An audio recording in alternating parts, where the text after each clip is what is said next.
Hey, friends, about to hit start on the podcast. But if you're listening to this, it means you're getting a piece of audio content from us that normally isn't for you.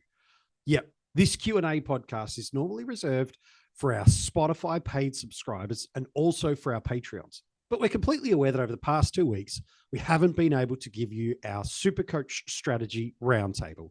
During the episode, I explained why it's been a little bit difficult for us to do it, but as a makeup for missing some podcasts and video episodes for you this week, we thought we would gift this to you.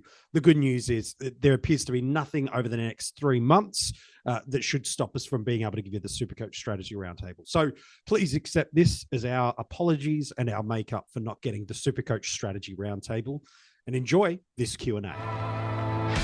Max Orr, Melbourne Football Club. You're listening to the Coaches Panel. This is Nat Fyfe from the Fremantle Footy Club. Trent Cotchin from the Richmond Footy Club. Scott Pendlebury from the Collingwood Football Club. You're listening to the Coaches Panel. Patrick Cooch from the Carlton Footy Club. It's Rory Sloane here from the Adelaide Crows. This is Tom Mitchell. You're listening to the Coaches Panel. Hey, it's MJ from the Coaches Panel. I hope you're well and welcome back to another Coaches Panel Patreon and Spotify subscriber exclusive, where every single week we allow our Patreons to ask us questions, and then first thing on a Friday morning we drop in and give you my first take on your questions. It's a Q&A podcast. Been a little sparse around getting in touch with you this week, but the good news is you've come through with the goods, friends, with some ripping questions. So thank you once again for always getting them to us. Let's jump straight in. As always, a mixture of AFL fantasy, Supercoach, and even occasionally some Dream Team questions that are put to you, to me, and let's see how we go, hey? Corey Blackledge, one of the legends in the community, says, in AFL fantasy, I'm ranked just outside the 10K, and I've had some bullets with injuries, bad captains in the last couple of weeks. So you've seen your rankings really kind of tumble down. Empathize with you there, Corey. You're not the first or the last person that unfortunately has had that happen to them. He needs some help with 3 trades this week. In the bank, he's got 83K, and he hasn't been able to get rookies off field. This is Corey's team, and then we're going to help him figure it out. Obviously, this is being recorded on a Friday morning, a little bit earlier than I'd like it to be in a Friday morning, but early enough nonetheless. And so no Port Adelaide or Carlton players will be able to do anything with. Here we go. Sheasel, Dacos, Young, Whitfield, Sexton, Closey, with Reed, that's the Zach, and Howes on the bench. The midfield, Dunkley, Sarong, Walsh, Martin, Butters, Green, Sharp, Sullivan. The bench has Garcia and Graham. His ruck line, English, Cherry, Barnett. And then the forwards, Flanders, Heaney, Caldwell, Powell, Wilson, Reed. Biggie and Seth Campbell as his bench. And the utility he's got sitting in there is Jai Clark. So I think you've got potentially, mate, maybe 16, max of 17 people playing this week. That's obviously on the premise that Will Graham comes in. And so there's some things you need to do. The key thing I always say with these buys and the best 18s, while you want to get a minimum of 18 players on field, you've got to be making sure that this isn't just populated with stepping stone moneymakers and cash cows. You still need a good balance of premiums on field. Otherwise, it don't matter how many of your 18 or 19 or 20 you got on field if it's heavily weighted to moneymakers and cash cows. And so the good news is there is a number of premiums there. I think there's a couple of creative ways you could get there. I wouldn't be looking to move off a Dunkley, a Heaney, Powell. Personally, I think he's no better or worse than any other premium forward rolling around. And you've got 2 of the best 3, and the other one is Zorka. He's not playing this week. So to me, I think some creativity might be needed. You could look at moving on a Whitfield type and move it on and make a little bit of money off that so that you're not just getting another cash cow on field. So yeah, getting out a Garcia or a Howes, who don't appear to be playing anytime soon, can make a lot of sense, and dropping them down to one of the cows with decent break even is absolutely a play, and probably one I'd be looking at in your situation. Having Sullivan is one that would be most people's target if they didn't have him, but there's a couple that you could roll through. But maybe you look at a Whitfield down to a Salem, a Whitfield down to Sicily, who's got 3-week average of 91, and the Crows have been given up a heap of points to intercept defenders. If you think that trend's going to continue, Now, maybe that's certainly in the first 6 weeks of the year, but if you think that that trend can continue, then sure, maybe he's the guy. But these would probably be the kind of moves I'd be sort of looking for a little bit if I was you, is Garcia to a cow. Can you get a Whitfield down to something else? And then maybe you might have enough money to be able to do something with a Will Graham type to get up to a Will Day, potentially. I'd be seeing if I could do something like that, which is sort of a Whitfield, a parallel move. You're basically getting similar, you'd probably think, Whitfield and Sicily, certainly over the next 3 weeks. Sicily, you can flip him off at the buy if you want, or Salem if you'd like to go down a little bit lower and probably make a little bit more money, but have potentially some more volatility with injuries and also with scoring. Go and get a Garcia down to one of the cash cows that have presented for us this week, and then Graham all the way up to a Will Day. I'd be probably looking at something like that, Corey, and hopefully that kind of helps you navigate your way through that one. Peter Bake's thoughts on these is a trade option in AFL fantasy. He's ranked 20K now, so just exploring for the future. So long-suffering Rosie, Sweet, and Tommy G owner. Okay, mate, you've just had one of those unfortunate years where it's just not worked for you. Totally feel your pain, mate. All right, he's looking at Dempsey, Thomas, and Rosie out, and he's looking at bringing in a Will Day and a Frege. I love those two inclusions. I think Frege, for his price point at about that 350,000 sort of range, is one of the best job security options we've got. That should be able to roll through 50 to 60 most weeks, which for the buy, that's just all you need. Is you just need that level of protection so that should you get a poor score from either a cash cow or a premium and you have to field this one, it's not that bad. Or the ideal setting is this is one of the scores that falls out for you. So I think I like that. And then you've got thoughts on Sicily or literally just mentioned these boys. Depending on which of the get, you'll have a remaining 165 or 245, depending on the trade for round 13. So this is a statement he's got, and then we'll come back and answer this question for Peter. He says, look, I'm a bit uneasy on both regarding their past injury history and scoring consistency. Both have reasonable runs coming up. Sicily has the ceiling, but he also has the low floor. Your input's greatly appreciated, Peter. Happy to answer that for you on both instances. So that's not a problem at all. You're right. They both are volatile, both in suspensions, in injuries, and scoring. That anything could happen. They could both pop a score that is a 40. They could both pop a 140, or in Sicily's case, a 160 or 170. And so volatility is there. The slightly promising thing for both is a couple of things. One, they are partially protected by the price tag you're paying. You're not paying for what you would have been for them at the start of the season. You're paying for them at a discounted rate. So you're partially protected with their scoring volatility by what you're paying out. The second is you're also protected by the best 18.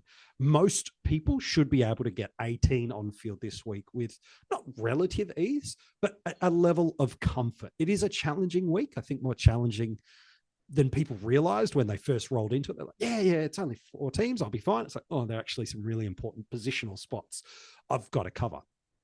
So it's not easy, but I think most people could and should be able to get to a 19 as a baseline for most teams. For most teams, everyone's different, but for most teams, they should be able to. So you're protected with at least one of your poor scores falling out.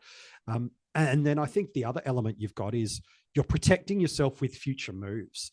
And so the Sicily and Salem, which you choose, is in part, as you've alluded to, Peter, linked to the moves you want to make next week.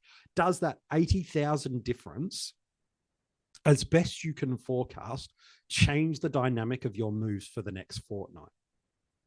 So I'm going to presume, maybe rightly or wrongly, that you don't own Tom Green. Okay, if you're not a Tom Green owner, you're prioritizing that trade next week.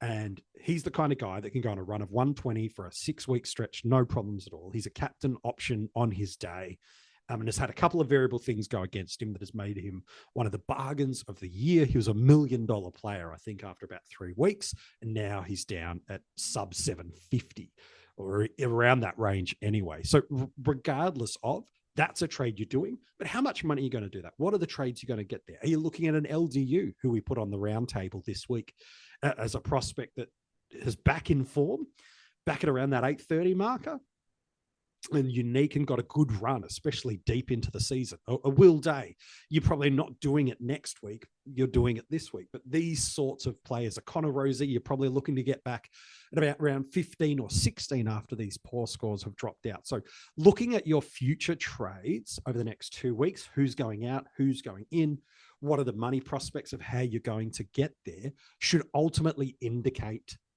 where you go. Personally, for me, when I'm stuck in these dilemma moments, I always take, when I can't split a player, I always take, if I can't split the role, the cash, the scoring potential, all that kind of stuff, I take the cheaper prospect because I can do more with the money in the bank. So if you're torn on Sicily or Salem, I'd take the cheaper prospect, make the more money. You're going to move off probably Salem more definitively at the buy. Sicily, if he has a good 3-week stretch here, you might be a little more tempted to hold too, which might be an okay move. So I would always go for the slightly cheaper, as it enables me more moves for the future weeks. I hope that helps. Next question from Jacob.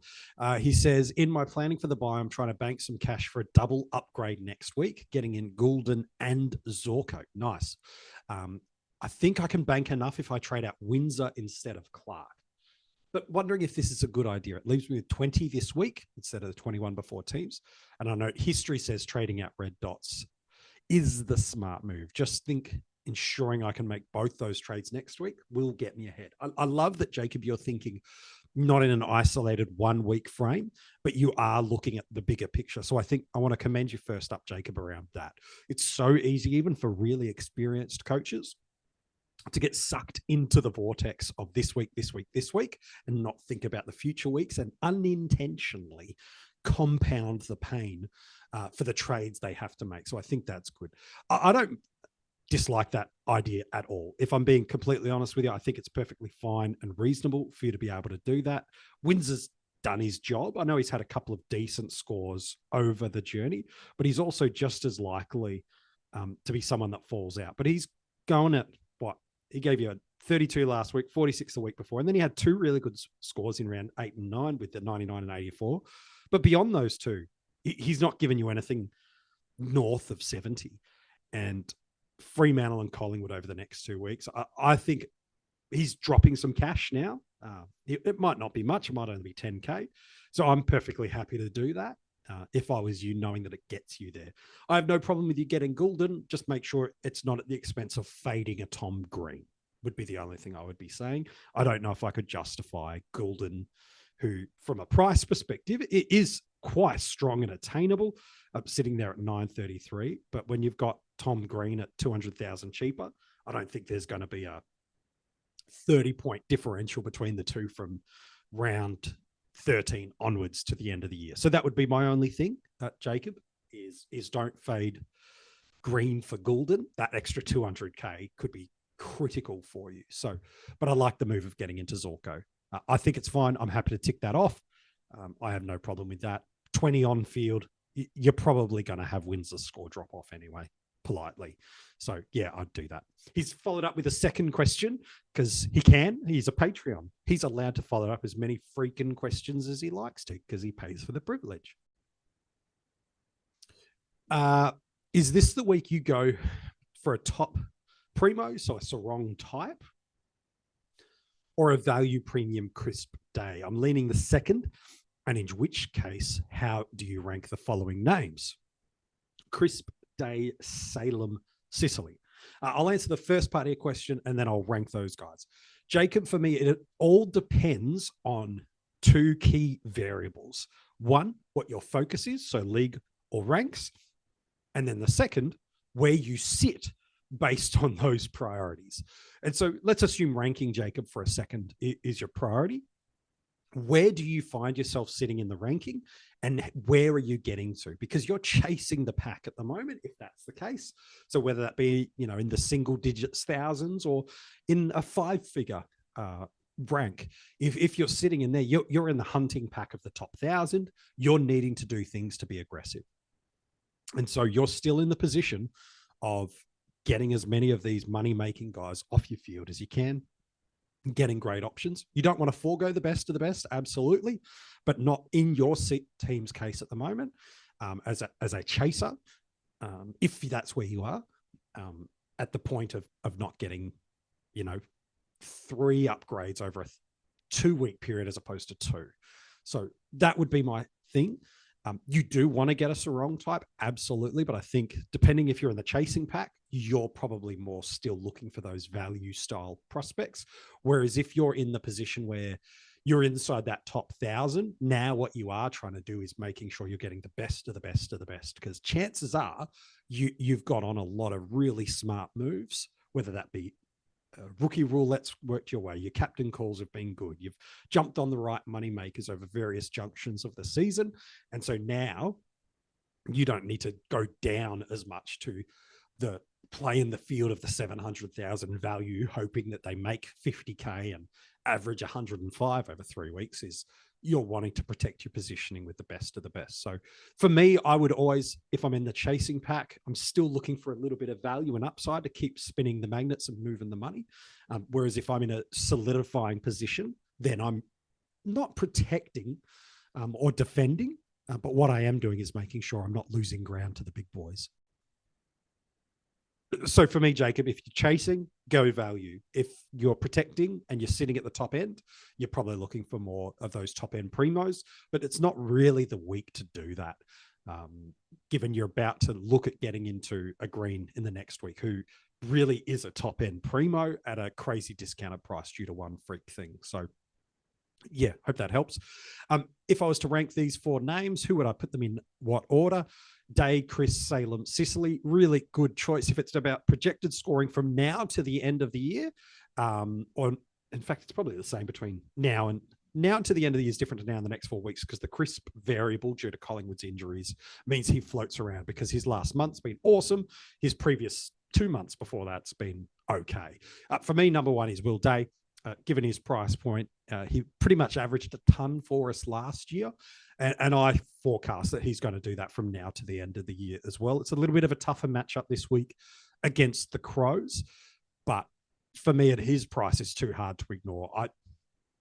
He's probably looking likely to be the best $700,000 prospect that we've had to this point. That will change the moment Tom Green gets into many teams next week, but he would be the best one. So to me, yes, I think he can do it. It's a tough matchup against the Crows, but he scored really well against Port Adelaide the other week, and that was a tough matchup on paper.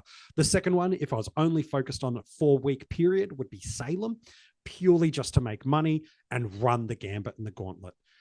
Crisp is the more secure. If you're just like, no, I just want to get a guaranteed 90, but I'm not too interested in making money, then Crisp would be there, but Salem for me would be it. And then if you just want to take a huge Hail Mary, if you're just literally in a position where I don't actually care anymore about my ranking, in the sense of I'm already in a position that I'm not happy with, I'm just taking big swings. Well, politely, Sicily could score the same as those 3 players combined this week. The Crows have given up plenty of points to interceptors, and the Hawks, while they're moving the ball a little bit more freewheeling, will certainly look to try to slow the Crows' ball movement and run and carry, which has been really strong for the past 4 to 6 weeks. So it wouldn't shock me to see Sicily on 50 at quarter time, and the Crows seem inept to stop interceptors if they get going. So if it's all about ceiling and you're okay to cop a 40, well, Sicily's the one that's got the best ceiling of all of them, but Day, clear as day, pardon the pun, for me in that one. Rowan Potter, hey, MJ, as we get through the buys, I'm wondering about positional scarcity. Good, we'll stop on that junction, and then we will answer the question. But Rowan, I love that you're doing this, mate, because it gives us a lot of information where we're not just looking at the break even. We're not just looking at the fixtures. We're not just looking at the role. We're trying to get every piece of available data piece to us so that we can make the most informed decision possible. It doesn't eliminate risk. It doesn't mean it's going to be perfect. It doesn't mean any of those definitive things. But what it does do is you're not getting unintentionally trapped in an information cycle that really, if you'd thought about that one key thing that was there and sitting there, it might change your move. So, Rowan, want to commend you, mate. Well done for thinking not out of the box, but making sure you're not missing an element. His question is this: is someone like a Tom Stewart, who is in a defensive line full of great options, a better trade out than a Harley Reid, who's in a forward line with not much beyond the top three, who you can't trade into this week due to already owning Flanders, and you already have no point in getting the others who are Heaney and Zorko and missing this week? Rowan, simple answer, yes, would be my answer. Absolutely yes. Now, is Stewart more likely to score more than Reid over the next couple of weeks? Absolutely. But to your point, the prospects of what you do with a Reid up, especially this week, it ain't helping you anywhere near as much. And so to me, I would absolutely be looking, if those were the two dilemmas, I'd be looking to go, well, man, who are those premium defenders? Who are those premium mids that I don't have? And you're getting better cash cow options in this forward line, scoring almost most weeks within 10 to 15 points of our top end premiums. So to me, yeah, I would absolutely happily move on Tom Stewart, who just looks like a shell of himself at the moment anyway. And that could be for a bunch of different variables, whether it be the addition of Max Holmes into the back line and his kind of monopoly on the ball, the emergence of a Zach Guthrie, who's certainly putting on a consideration of an all-Australian season in that back line, or teams just making it a little bit harder for Tom to get into space and get his ball. To me, I would make that move, absolutely, and Reid in the next week or two to get up to one of the other best three forwards. So if you're not a Heaney owner, he's not out of range anymore. There was a period of time there where it was like, man, you were paying up to $1 million. He's back out to that 930 range, but he's still going at 110. I don't think he's dropped under 90 all season. And the Cats and the Crows and the Giants straight after the bye. So to me, that would absolutely be someone I'd be looking to go to. Zorko, we've already identified. I think that's okay too. I don't hate the Dylan Moore pick for what it's worth. I know he's not been great over the last three, where he hasn't even gone over 71, whereas the 3 weeks prior he went 116, 114, 96. So certainly in a bit of a lull patch for him at the moment, but I don't hate that one.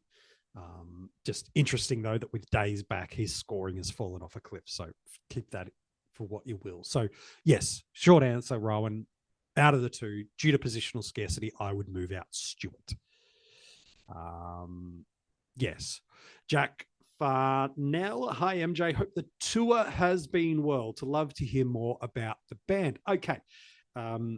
So you've seen in the community section for our Patreon, I've been out of action a lot over the past week and a half. And I told you I was doing some stuff, working on a tour with a band. Happy to tell you who it is. I've got no problem at all. It's certainly meant that I've been here, there, and everywhere a little bit. It's a band called For King and Country. They're a pair of Aussie brothers that have spent the better part of the past couple of decades in the States. They've been family friends for a long, long time. And they're out on tour at the moment. Did a couple of shows in New Zealand 2 weeks ago. Then they've done Perth, Adelaide, Melbourne, Canberra, and then what day is this? Friday. They've got Sydney tonight, Newcastle Saturday night, Brisbane. And so they've been at like John Cain, Adelaide Entertainment Centre, Brisbane Entertainment Centre. I have no idea where we are tonight, somewhere in Sydney. And so, been working on the tour for that. And they've also done a movie that's just come out in Australian cinemas this week called Unsung Hero. That's their family story, which is really, really cool. Obviously, I'm a little biased about it, but that's the band called For King and Country. So you can go check it out if you like. Jack, I make no appearances in any of those products. I just help on the tour. He's got an AFL fantasy question though, which is what we're here to answer. Who is more of a trade out priority this week, Soligo or Whitfield? Ripping question. I think you've got to start at the real basic block spot first, Jack. Jack, have you got a minimum of 18 players on field this week?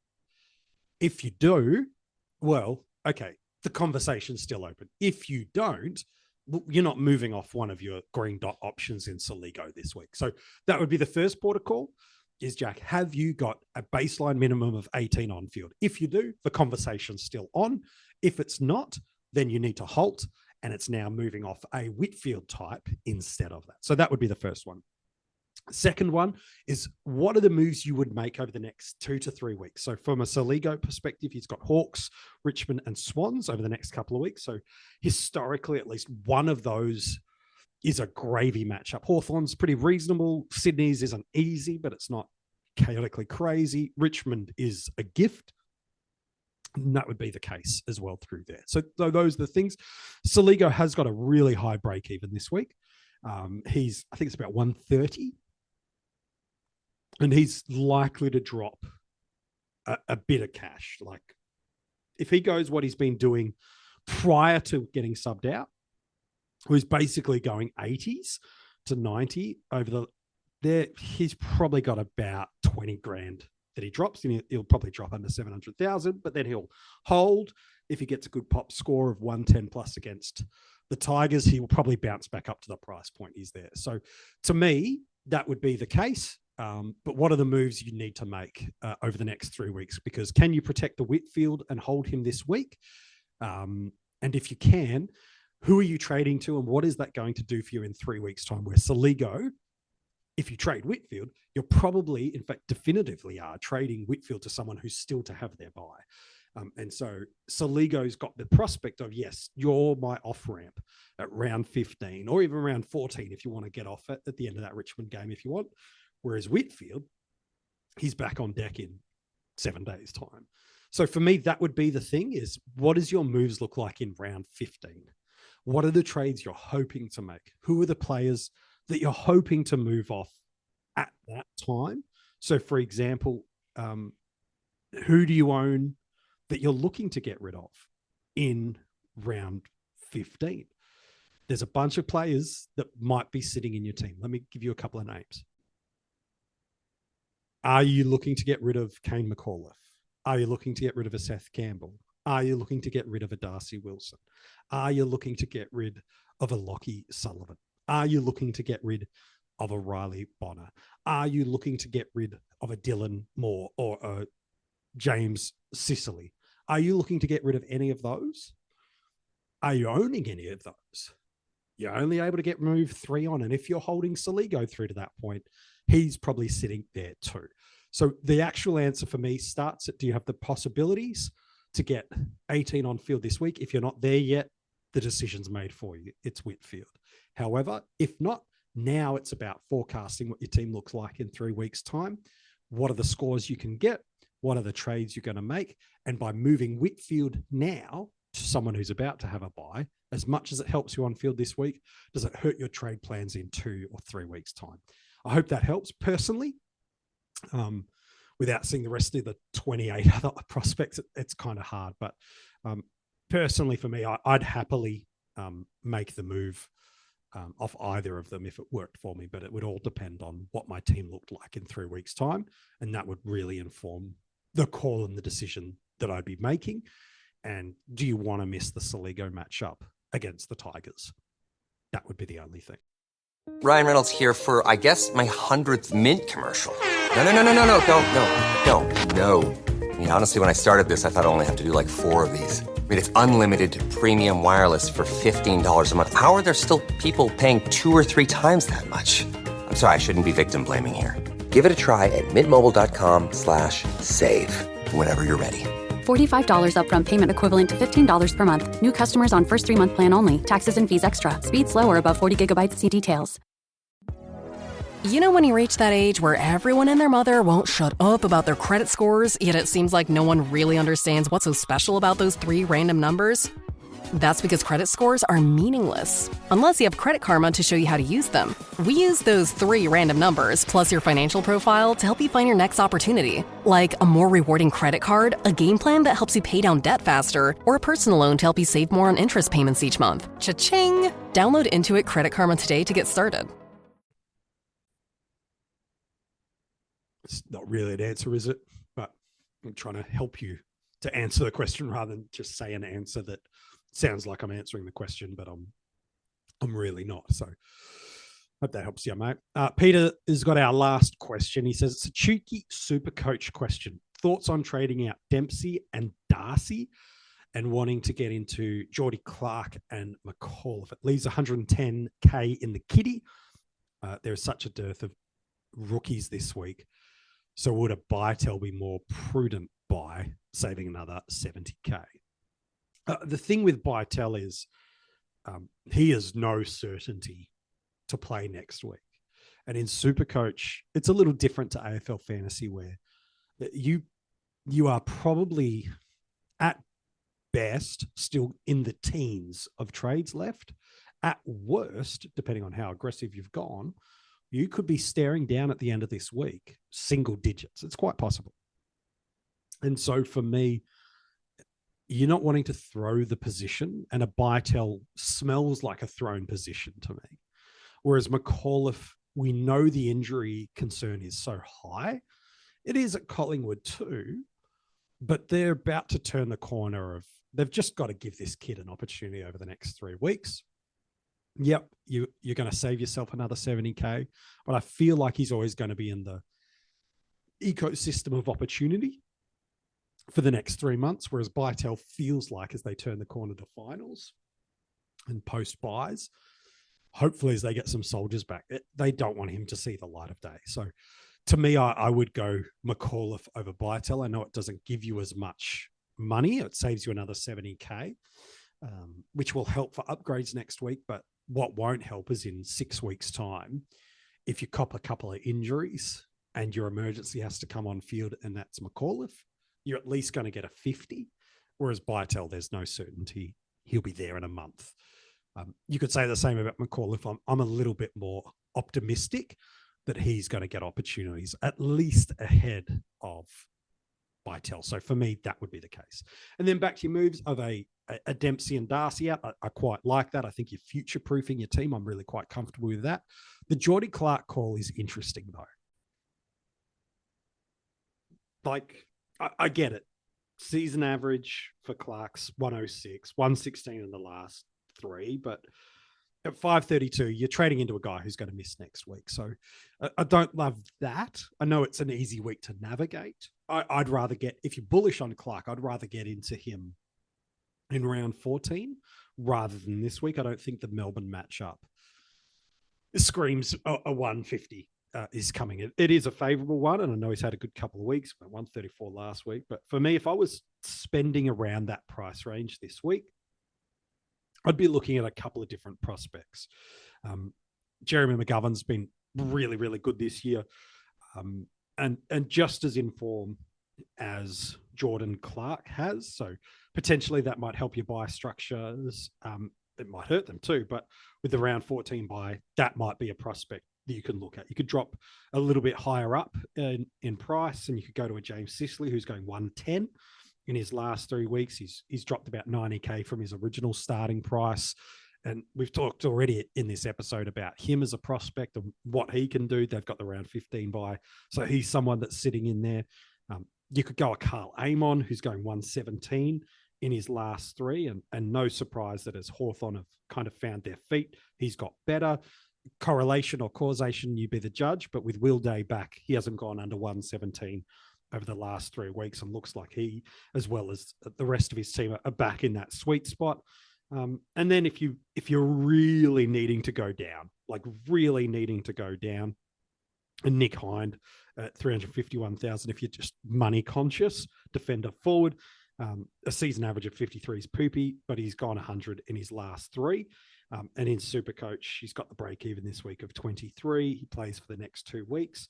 But in his past 3, he's gone 113, 68, 128. So if he can go anything replicated like that, remember, he has spent a lot of games with a vest this year, and is a risk, undoubtedly, most weeks. I'm not too sure it'll be this week against Gold Coast and then Carlton the week after.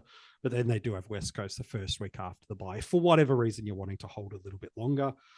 So there's options. Gosh, Hayden Young, in and around that price point too. So I know it's the same reason I wouldn't do it, but he's in and around that spot too. So there's a couple of options.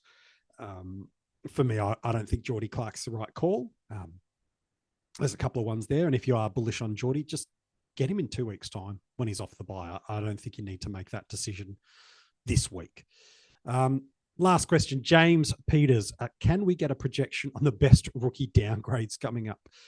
Oh, if I was a mind reader and could tell the future, I would. I think there's a couple of guys we should see and that should get some decent opportunities. But as always, it's going to be teams once their season kind of really falls out. I think Clay Hall will get an opportunity from West Coast sooner rather than later. Now, the good news is none of these options we should have to put on our best 22 when we come post buys.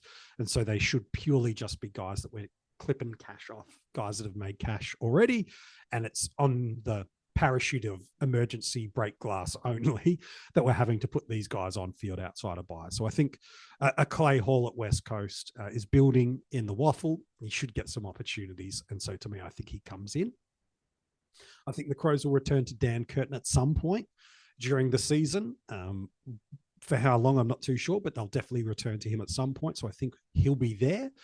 He won't be a great scorer, but I think he'll get another 4 to 6 games, depending on how the Crows season goes over this next 5 weeks. If they, especially up to the bye, go win, with some not challengingly crazy matchups, like Hawthorn's a good matchup this week. Who would have thought that at the start of the year, right?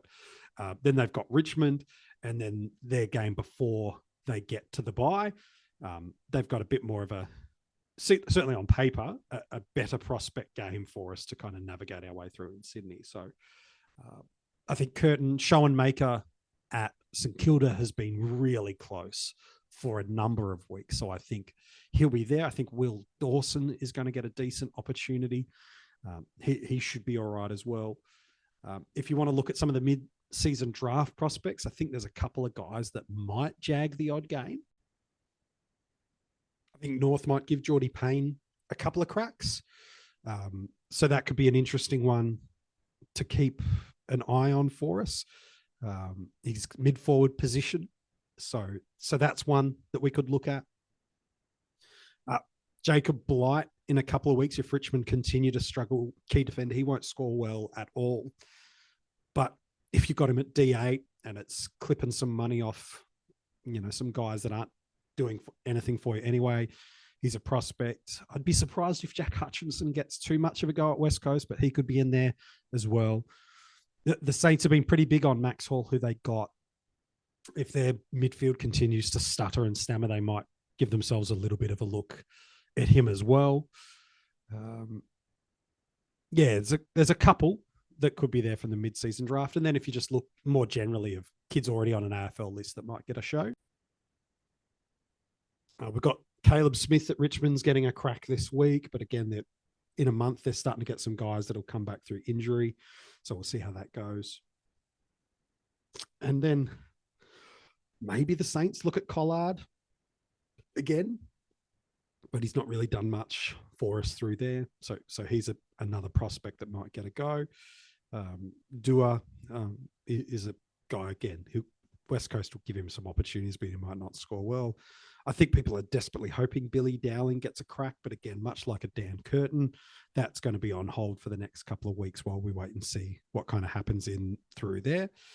And then, you got a couple of other guys that we might see. We might see a Manor make his way back into the team. I know Caden Cleary's banging the door down at the VFL level, but just not getting his opportunity. Will Dawson, I think I've alluded to him already as well. He's looked okay, but he's a key position prospect. So there are a bunch that are coming that'll roll through there, but their job security, unless they're in a bottom 6 team, it will be sketchy at best. And so those would be the teams I'd be targeting as they're just going to have a look at kids, have a look at structures, have a look at opportunities. They're not doing too much else with that. So that would be my thoughts. And I hope that helps. We will get a couple show and makers super close.